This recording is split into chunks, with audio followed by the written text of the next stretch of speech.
How many of you have felt like this after a long day? Well, today I'm going to talk about stress and how to handle it. Let's go!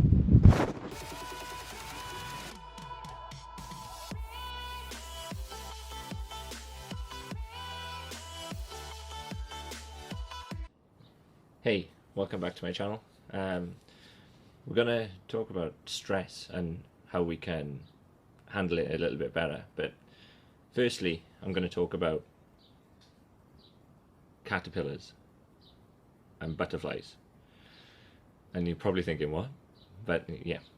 So the caterpillar starts off its nice, peaceful life, just chewing on some green leaves. Then there comes a time where obviously it goes into the cocoon. But the same principle as we have a lot of stress, the butterfly, before it becomes this beautiful insect creature, it has to go through immense stress to try and break out of this cocoon.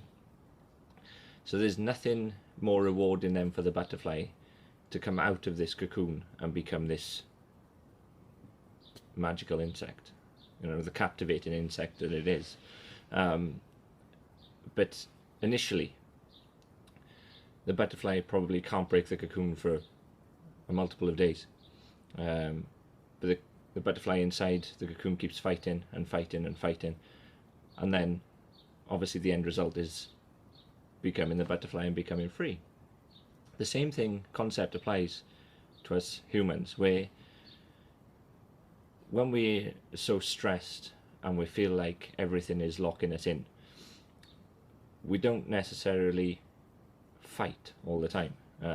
We tend to go into our comfort zone and then watch it all blow over. So instead of sort of recognizing the stress and trying to learn and grow, we sit back, have a cup of tea, watch TV and go to bed and let the stress build up inside us rather than trying to tackle it. So in times of immense stress, that is the perfect opportunity for growth and bettering yourself. Even in really dark times, there's always a way to look at the stress and learn from it and grow and strengthen your individual self. There's the rule that I always apply is it'll pass. So whatever sort of negative feeling that you're feeling, whatever bad experience that you're currently going through, it will pass. Believe me, it will pass. Time will keep going, and it's up to you what you do in that time, but it will pass. But the best thing to do is actually learning from the stress and the negative experience that you're getting, and then when it passes, you can look back and think, well, that wasn't so bad. I survived that. I can survive anything. So you are then self-accomplishing out of the negative stuff in your life. So when you're faced with positive experiences, you're going to enjoy them even more. So stress normally puts you outside your comfort zone. Like I said, a lot of people are just happy to live inside the comfort zone and sit down, have a cuppa, watch TV and go to bed, and they're not really learning anything about themselves and how to grow really as an individual. Like I said, even in the darkest periods, you have very good periods in that time of self-importance and self-growth. So you can then become a better individual than when dealing with stress in the future, in the long run, instead of succumbing to the actual pressure of it all and then possibly collapsing under the pressure of it. But maybe you're thinking, I don't get stressed, or my life is not exciting enough to deal with stress, or my life is, it's in the same routine. I don't get stressed because I'm in such a good routine. But this is where we have to force the self-growth.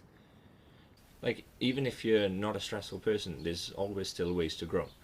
So we need to force this, and we need to push yourself outside your comfort zone. So during stress, always think, why is it stressful? Firstly, what is making that stress happen on your body? Secondly, what can I do to overcome it? So basically you're thinking, how can I reduce my stress? And go back to my outdoors video, and there's several things there which you can utilize for your stress or de-stress. And thirdly, what has it taught you? What have you learned from it? So every time you're having a negative experience, there's always something you can learn from it. Whether it be, I don't know, a breakup or something, you can always learn the self-importance then and your self-worth from there. But you can always learn sort of how not to handle certain situations during that time. I mean, if you have a stressful day at work and somebody, I don't know, keeps on putting work on you and passing work over to you, you can learn not to take that anymore. And although, yeah, you can be a helpful person, but it doesn't mean that your good nature has to be abused by that. So you can say, hang on a minute, no, stop. So there's always things to learn when you know you've got your own responsibilities, and you should come first prior to everyone else. I mean, I work for the NHS, and it's always sort of the patients first, but still, I still put myself first in regards to my own mental health and my own mental well-being, because without a good mental well-being, I'm no good to anyone. So that's important to remember. So when you're under stress, you don't want to be in the bad environment and then fail to be your actual self, or 100% or even 90% even. You don't want to fail to become the good-natured person that you want to be and the strong person that you want to be just because of succumbing to the stress. So if you can handle the stress by sort of always thinking, what is it that's causing it? How can I overcome? And what has it taught me? So then with those three things, you can actually put the process in then to manage stress a lot better. And then day by day, I do it daily, sort of if there's anything that I found stressful throughout the day, I'll go back, I'll write it down, think, what can I do differently tomorrow if it happens again? But then also, in the same thing, I'll write the biggest part of what it's taught me and how it's made me grow, and then also how I felt before, so during the stress, and how I felt after. And I feel that's a good reflection, but it goes back to it'll pass. So every time you're in work or you're having this stressful period, you go home, you go to bed, and you have that big sigh. And the stress, well, you just think about the stress, about how bad your day was. But instead of just going to bed and going to sleep and not dealing with it, get a little notepad, get a piece of paper, even, you know, a bit of scrap. But then you can always just write down, like I said, what caused the stress, what can you do to overcome it, and what it's taught you. But then add how you felt before or during the stress, and how you felt after when you got home, after you've written it all down. And I'm sure that'll help you manage your stress a little bit better. I know this was only a short video on stress, but that's sort of what I use to manage it on a daily basis. I hope you enjoyed. I hope that you're not as stressed as people may show. But even if you're stuck in isolation and you're getting a little bit stressed and negative, it's always good to do some reflection and think about, like I said in previous videos, what you're grateful for, and having a happy list and trying to achieve mini goals. So, hope you enjoyed the video. Hopefully I'll get this up and I'll be posting weekly from now on during this isolation period, because I'm a little bit busy in work, but hope to see you soon. Take care.